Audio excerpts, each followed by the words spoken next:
A student came up to me after class and he said, Professor Jones-Rooy, I have a question for you. And I was like, okay. And he said, I heard you were an acrobat. Is that true? By day, I'm a political scientist, and by night, I have another life as a circus performer.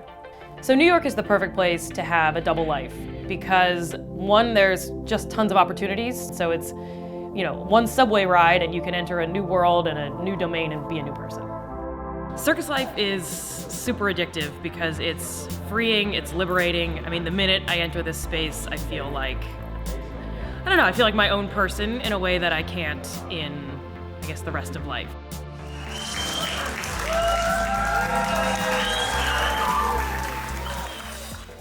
I got my Ph.D. at the University of Michigan. I've taught at NYU, including I helped open the NYU Shanghai campus. When I moved to China, a circus-themed nightclub opened, and I became a full-time circus performer at night and professor during the day.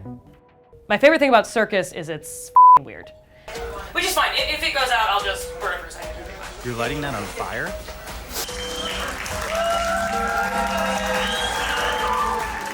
Circus life is really a way to express the weirdest, strangest part of yourself. This is a place where nothing's wrong unless you burn yourself. And the weirder you can get, the more imaginative you can get, the better. For me anyway, circus makes you feel like a superhero. Like you're waving fire around, you're defying gravity, you're balancing crazy stuff. It's awesome. Oh man, it's insane. I had 3 classes this week. I have a show tonight, so it's nuts. You sound pretty busy. Yeah, all right, I'm gonna go rehearse. Good luck. Thanks.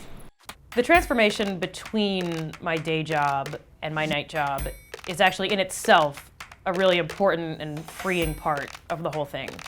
And it's often on the subway. It's often a long subway ride because I'm going between Manhattan and Brooklyn. It's a weird meditative period where I'm just focused on who I am and I'm going in between the two worlds.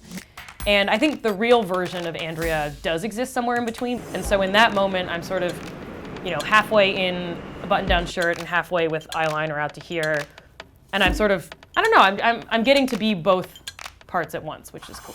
This is a Coney Island, Stillwell Avenue bound Q local train. There have been many moments where these two lives have clashed. One time I showed up and I had been body painted in this red alien thing. And I realized that I hadn't washed off this red alien spine all the way up my neck. And so I was like, well, collars up, hairs down, yeah. In Shanghai in particular, my students came to my circus nightclub. And the first time I was in enough makeup that no one noticed me and I just sort of hid. And the second time it was very obvious that it was me. And I see someone walking around with X's on their boobs. Throwing flames, at one point laying down on some nails. They were doing a freak night, so it was just completely out of this world, people in, leather chaps, just freaky kind of scantily clad outfits. I recognized one of the performers. I look at her and I was like, that's really strange, I feel like I know this person.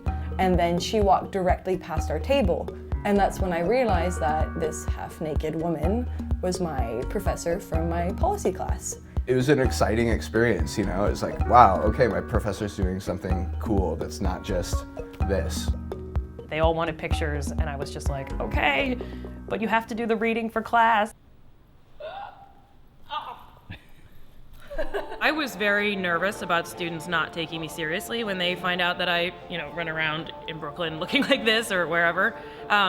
So it was first a relief and then really actually kind of heartening that students were genuinely curious. Because I think it's important, especially for students, right? To know that it's okay to be more than one thing. I think you would go insane if you didn't have some outlet somewhere, somehow. And I bet most people have some kind of alter ego in them.